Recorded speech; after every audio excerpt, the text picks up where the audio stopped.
Hi, everyone. I'm here with Jeff today.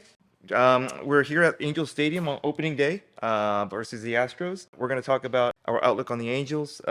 First, was it a right decision for the Angels to name Ohtani as the starting pitcher today? Obviously, I mean, he's their best pitcher. He's the most exciting player. He's the one everybody wants to see. So I think it's obvious that he should be the first guy to pitch. What do you think about the Angels starting rotation, the biggest problem that the Angels have? Well, there's still some question marks about it. They've got some unproven guys. All the lefties, Sandoval, Suarez, Detmers, have not really gone through a full big league season. And then the two veteran guys, Syndergaard and Lorenzen, have not really been starters consistently for a while. Lorenzen, not since 2015, and Syndergaard since before he had Tommy John surgery. So there's some question marks for sure, but there's definitely some potential there to be better than they have been. How about the bullpen? The bullpen, it looks as good as it's been in 10 years, probably. They've got a really solid core of 5 or 6 good relievers. Now, they're not all going to pitch well. Somebody's going to get hurt. Somebody's going to struggle. But they have enough of them that they should have a much better bullpen than last year, which is going to help everybody. Let's talk about the lineup. Talk about the outfield first, because Taylor Ward just got injured. Yeah, Taylor Ward got hurt in the last exhibition game. He's only going to be out for probably 9 days. He's on the 10-day IL, and there was 1 day before the season. So in the meantime, they're just going to have Trout in the center, Adele and Brandon Marsh on the corners. That's pretty much all they have. They have some other guys, Jose Rojas and Tyler Wade can also play the outfield. But for the most part, it's going to be those 3 guys. When Ward comes back, I think Ward is going to go and be the everyday right fielder, and Adele and Marsh are going to split some time in left. Tell us about what happened to Upton. Well, they just decided that he wasn't one of their best outfielders, and they, having him on the roster if he's not going to play a lot doesn't really make much sense. So they designated him for assignment, which basically releases him, and he's going to sign with somebody else probably, and the Angels are still going to pay his salary, but he's going to be playing for somebody else, and it's a tough decision to make when you have to pay a guy that much money to play for somebody else. But if they just didn't feel like he was going to be one of their best players, then that's the decision they made. The Angels still owe him $28 million. $28 million this season, yes. How about the infield situation? They didn't sign any shortstops. No, David Fletcher's going to be the shortstop. Second base is going to be a combination of Matt Duffy and Tyler Wade and maybe some Jack Mayfield. First base still Jared Walsh. Third base Anthony Rendon. They feel pretty good about the corners at least, and they feel good about David Fletcher's defense. There's definitely some questions offensively on all those guys in the middle, but I think the Angels feel like their overall lineup is deep enough that even if they don't get great production out of those spots, they can withstand it. Do you think Ohtani will lead off most of the season, or? I mean, ideally, they would get either David Fletcher, Tyler Wade, or Matt Duffy would get on base, with a 350 clip or whatever they have in the past, and one of those guys would hit leadoff ahead of Ohtani. But until they see one of those guys do it, they don't want to just put somebody up there just for the sake of having somebody up there if he's not going to do well. So they'd rather just start with Ohtani, go right to Ohtani, Trout, and Rendon.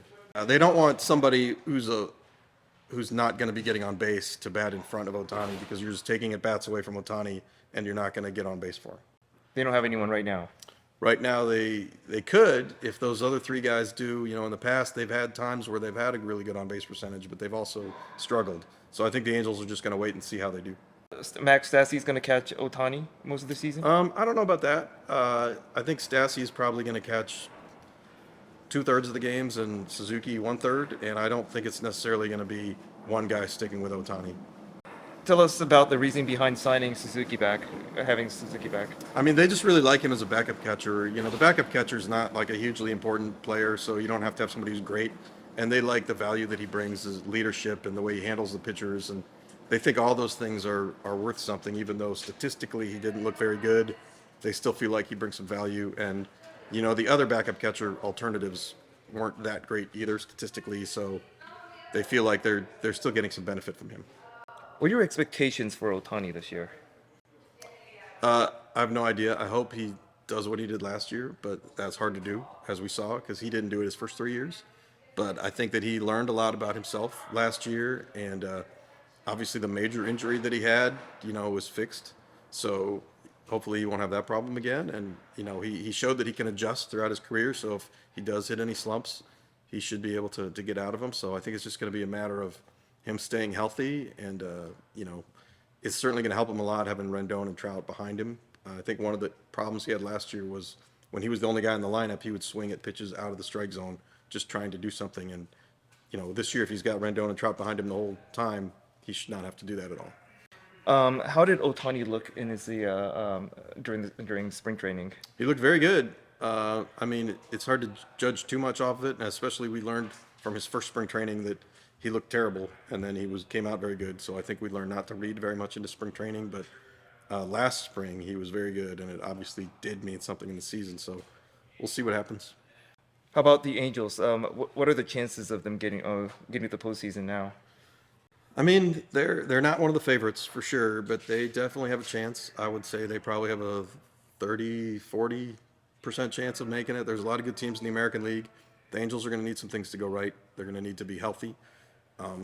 Right now, I would say they look like about an 86-win team, and I think to get into the playoffs, you're probably going to need about 90. So that's definitely close. They get some breaks and some guys who haven't really performed that well or haven't done it consistently. If they do it this year, that could push them up. So they're definitely within range of getting in the playoffs, which is, I think, what everybody wants to see. How important is it that the Angels get to the playoffs this year? What impact does it have?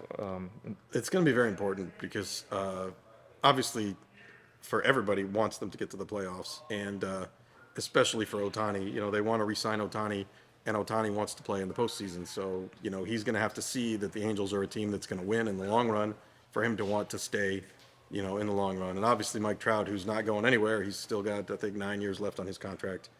They're not worried about him leaving, but they definitely do want to see them get in the playoffs while he's still in his prime. I'm surprised that there were 44,000 people at the freeway here. I was shocked. Why do you think they were able to get that many people? I think people are just excited about this team. They played well in spring training. They obviously, Noah Syndergaard pitched that game. People wanted to see him. You have Trout healthy, Rendon healthy, Ohtani's back after the year he had. I just think there's a lot of excitement around the Angels, and it would help if they start the season off well and kind of build on that rather than, disappointing people with a bad start. What's one thing you always look forward to when you start at the beginning of the season covering baseball? Well, spring training games are really hard to watch because their teams are not trying to win. The players are going in and out, and it's just a very sloppy kind of baseball. And then when you get to the first regular season game and you see a real game that the team's trying to win and the players play the whole game and the pitchers are used the way they would be used to try to win, it looks like an entirely different sport. It does not look just like spring training with different uniforms in a different stadium. It's a whole different thing, and it is really exciting to see a real baseball game after those spring training games. Lastly, just give me like 2 or 3 main narratives for the season for the Angels. Obviously, Ohtani is number one. Everybody wants to see him, do what he did last year, and I think everybody on all of Major League Baseball was curious to see that. And as far as the Angels, having Trout and Rendon together for a whole season, I think a lot of people are interested to see that. And Noah Syndergaard, he was an ace-level pitcher before he had Tommy John surgery. It's been a while. I think a lot of people all around baseball, too, want to see what he can do. Awesome. Well, viewers, if you have any questions or comments, please write in the comment section below. If you like the video, please subscribe to our channel and click the like button. See you next time. Thank you.